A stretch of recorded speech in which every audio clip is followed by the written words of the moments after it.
Olá, alunos, tudo bem? Mais uma aula aqui sobre degradação ambiental, hoje especificamente sobre degradação dos solos. Lembrando que no primeiro bloco de apresentação nós tivemos alguns conceitos básicos, teve uma apresentação, é claro. Depois nós temos um outro bloco que a gente falou sobre conceitos básicos.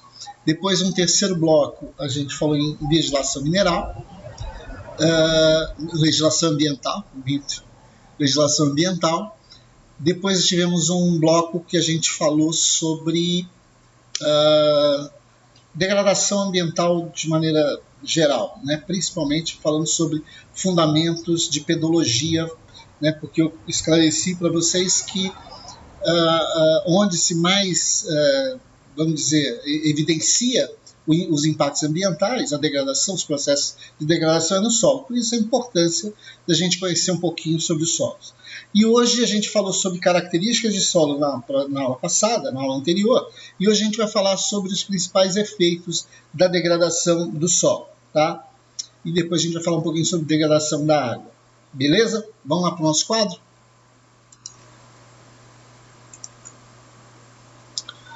Bom, galera,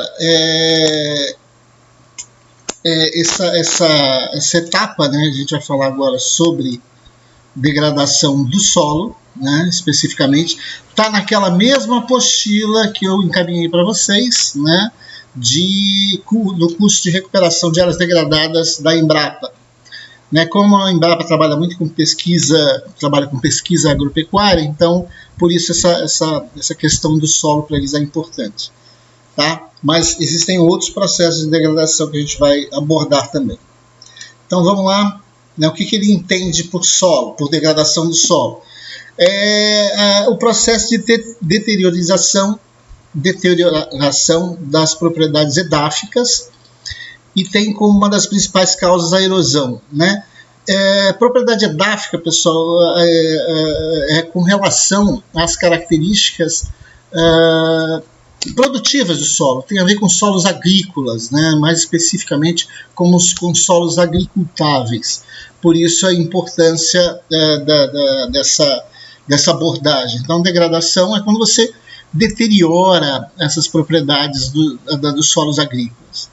E entre as principais causas dos processos que levam a deteriorar o solo é a erosão. O que a gente entende por erosão? Então, erosão a gente entende como sendo o desgaste, né? O desgaste e consequente modificação da superfície das terras, das rochas e solos, sendo influenciado pela ação do vento, da água, da cobertura vegetal, da topografia e do tipo de solo. Então, esse desgaste, né, que a gente está abordando, né, tá falando, é essa modificação da superfície. Ele consegue definir aí dois tipos de erosão, né? A erosão geológica, que é a atividade resultante da atividade geológica, ou seja, a ação da água, do gelo, do vento, dos agentes, né, dos agentes externos sobre a superfície terrestre, correspondendo a um processo natural que ocorreria de qualquer forma, mesmo se não houvessem os seres humanos na superfície terrestre. Então, é um processo natural que ocorre, mas ele tem uma escala de tempo que pode ser acelerada por processos antrópicos, ou seja, de atividade antrópica. Geralmente, quando a gente fala em erosão mais importante, vamos assim dizer, não a mais importante, mas a que mais nos interessa, é a erosão hídrica, né, que a gente chama de erosão hídrica, que é aquela que é feita pela ação da água. Geralmente a gente chama essa erosão hídrica de três formas. A gente denomina, né, de erosão laminar ou erosão em lençol. É aquela que atua na superfície como um todo. Ela atua como uma espécie de lençol sobre a superfície. Então ela leva, né, ela passa na superfície, ela acaba levando material do solo, transportando material do solo. Depois da erosão laminar, a gente tem a erosão por sulcos. É quando você tem, né, uma determinada área né, você tem uma determinada área e um processo intempérico se instala, e aí você tem a água vai escavando, né, vai escavando o terreno e formando pequenos sulcos, né? Esses pequenos sulcos depois eles vão evoluindo. Tá? Alguns citam profundidade de até 10 centímetros como sendo sulcos, e acima de 10 centímetros já teríamos ravinas, ou seja, a ravina seria um processo, né, de aprofundamento dos sulcos. Então a gente teria esse processo de aprofundamento dos sulcos, formando as ravinas, e consequentemente, por último, a gente teria as vossorocas, né? As vossorocas seriam um resultado de um processo mais intenso de ravinamento, que em alguns autores definem que a vossoroca é só quando atinge o lençol freático. Outros já falam em valores numéricos, em profundidade. Tá? Mas a evolução basicamente é essa. A erosão laminar, ela não cria caminhos preferenciais, ela vai sobre a superfície. Os sulcos, quando ela já começa a criar um caminho, né, específico, a ravina é o aprofundamento e a vossoroca é o exagero desse processo. A erosão antrópica, então, seria essa interferência do homem sobre o ambiente, que vai intensificar a ação, seja da água, do solo, da chuva, do vento sobre o solo. Então, o homem ele apenas amplia esse processo. Tá?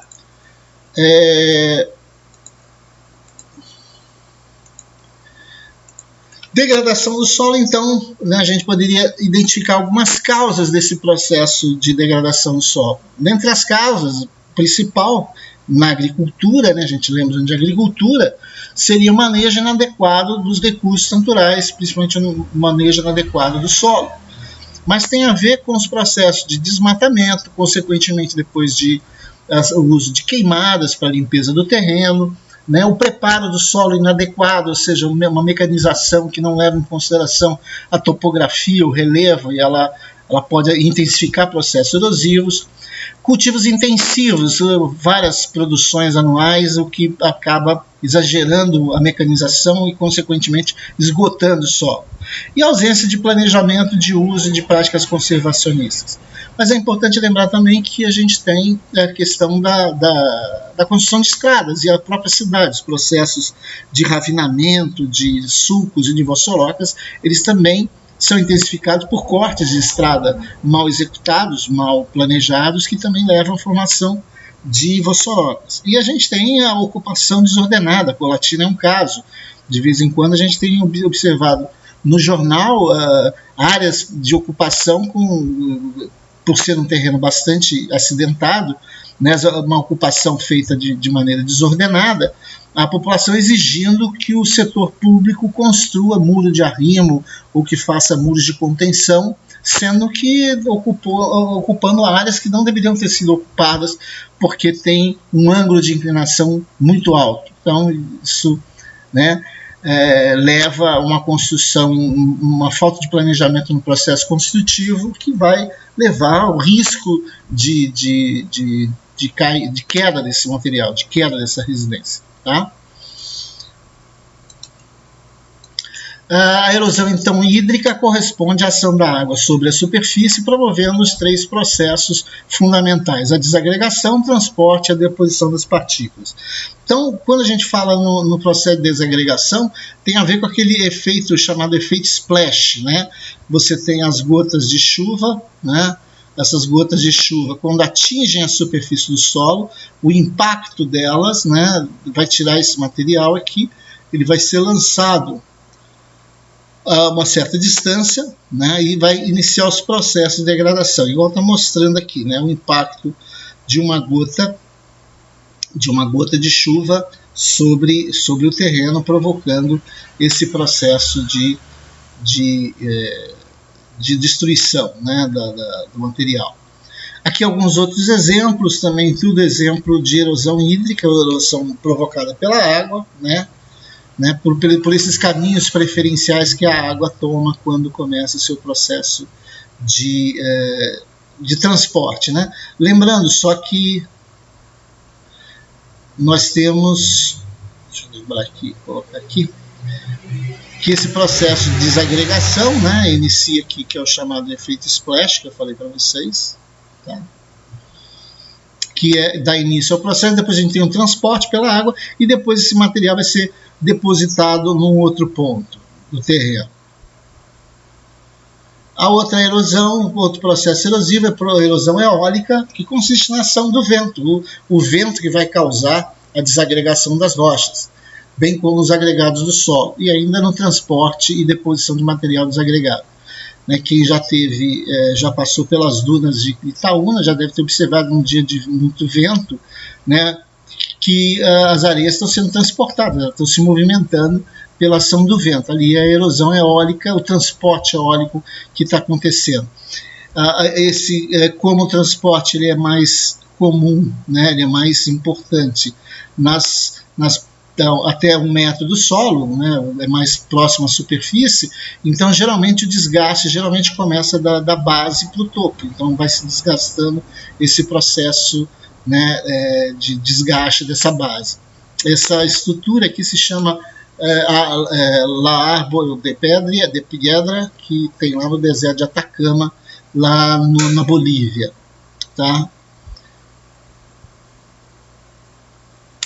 Há consequências da erosão, né? A gente tem aí a perda da capacidade produtiva dos solos agrícolas, ou seja, que vai levar maiores gastos com fertilizante, agrotóxico, crédito rural. Né? Então, quando você perde, né, quando você tem um processo erosivo, você perde as camadas mais produtivas do solo para o processo erosivo, você vai ter que gastar com a utilização de fertilizante para tornar novamente aquele solo agricultável. Né? Esgotamento de mananciais de água, na medida em que você vai ter, né, uso exagerado dos processos de irrigação. Esse material que vai ser transportado, ele vai para um rio, ele vai para uma represa e vai acabar assoreando esses estoques de água. Desmoronamentos, os deslizamentos dos taludes dessas vossorocas.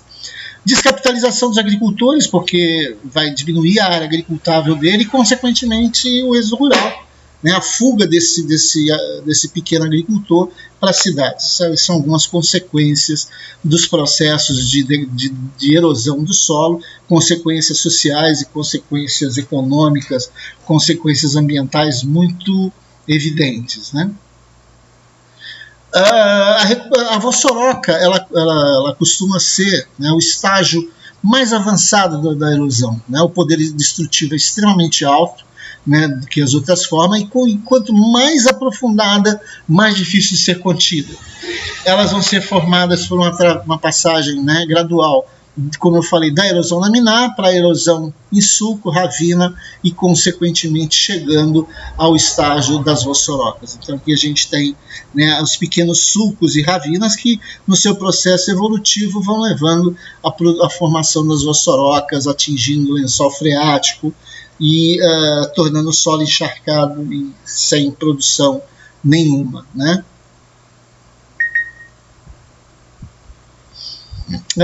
Costuma-se classificar as vossorocas em função da profundidade e da bacia de contribuição.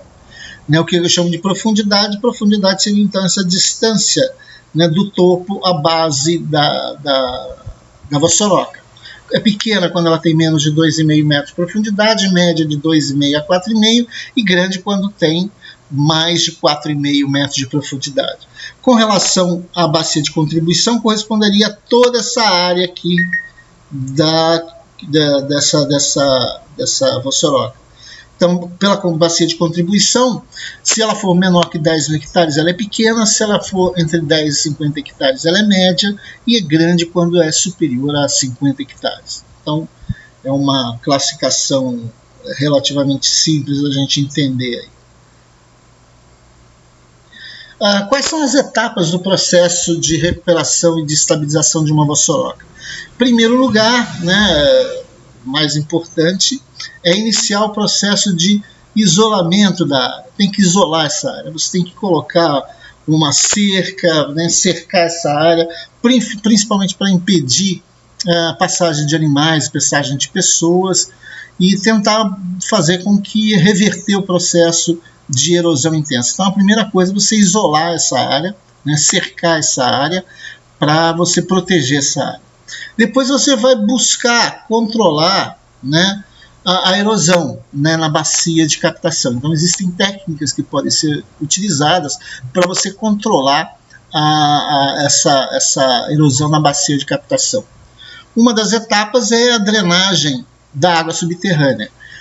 Existem algumas formas, por exemplo, de você construir drenos, né, de pedra no fundo da vossoroca, de forma a você construir uma drenagem, produzir uma drenagem para que essa água subterrânea ela possa ser captada e possa ser direcionada para um corpo hídrico próximo, né? Quando você faz essa drenagem utilizando pedras, né, você evita, né, o processo erosivo sobre o solo, que é muito mais fraco do que se você usar um material rochoso, né? Uma outra etapa seria a suavização dos taludes da vossoroca. O que é suavizar? O talude é isso aqui, né? O talude é esse precipício que se forma aqui. Suavizar, então, seria uma forma de você, né, você diminuir o grau, né, dessa vossoroca, do talude, né, torná-lo, você tem um talude mais ou menos assim, né, mais verticalizado.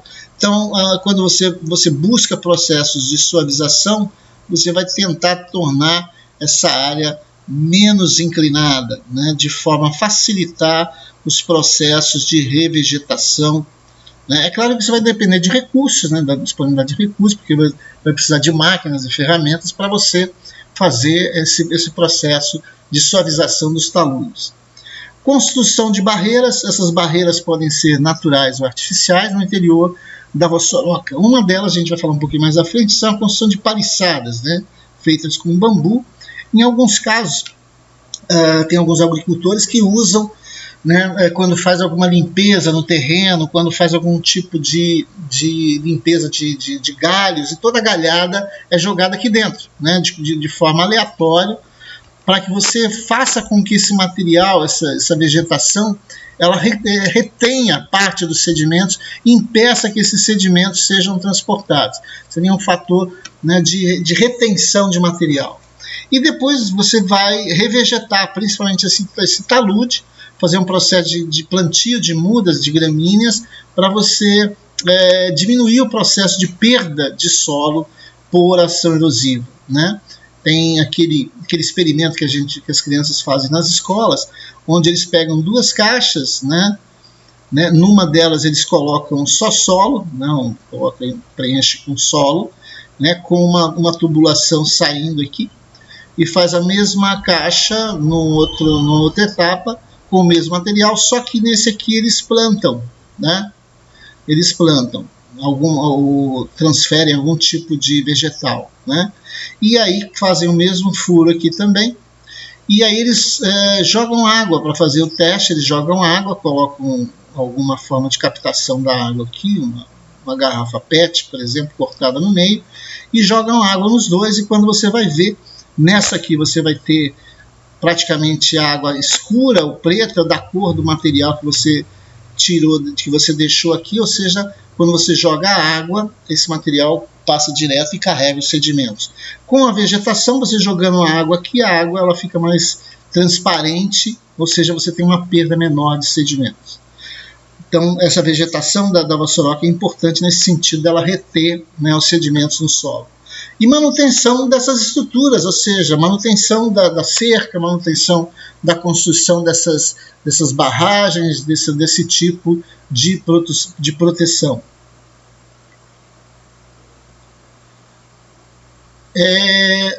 Uma das formas que eu falei para vocês é a utilização de paliçadas, né? Então vocês veem que você tem uma vossoroca aqui imensa, e aí o proprietário ele construiu através, né, o pessoal usa, né, madeira da própria propriedade, né? Nesse caso aqui parece que foi utilizado eucalipto, né? Mas você pode usar também bambu, que você vê a construção de paliçadas ao longo de toda a vossoroca, ou seja, o objetivo é de reter material. Quando a chuva vier e ela erodir, ela vai vamos dizer, ela vai construindo uma espécie de escada, né? Ela vai formando uma escada de material de forma, né, a tentar impedir ou restringir a perda de sedimentos a partir da ação dessa erosão laminar, dessa erosão, né, de sulcos e ravinas. Então o processo seria mais ou menos esse, né? Então, pessoal, a gente viu aí nessa etapa aí algumas formas de você diminuir os processos erosivos que atuam nas propriedades. Então, se você recebe um projeto na sua empresa de consultoria de produzir um relatório, um plano de recuperação de uma área degradada por atividade agrícola, e você observa que a área está muito cheia de vossoroca, de processos erosivos intensos, você pode propor no seu plano a construção desses materiais, sempre tentando buscar a redução de custos, de utilização de material da própria propriedade, né? O custo vai ser importante na hora do agricultor aceitar ou não o seu projeto. Então é importante pensar nesses custos. No processo de cercamento, de isolamento da vossoroca também, a utilização de material disponível pelo próprio agricultor. É claro que um projeto de recuperação de uma área degradada mais intensa, né, de grandes propriedades, né, talvez o custo seja um pouco mais elevado.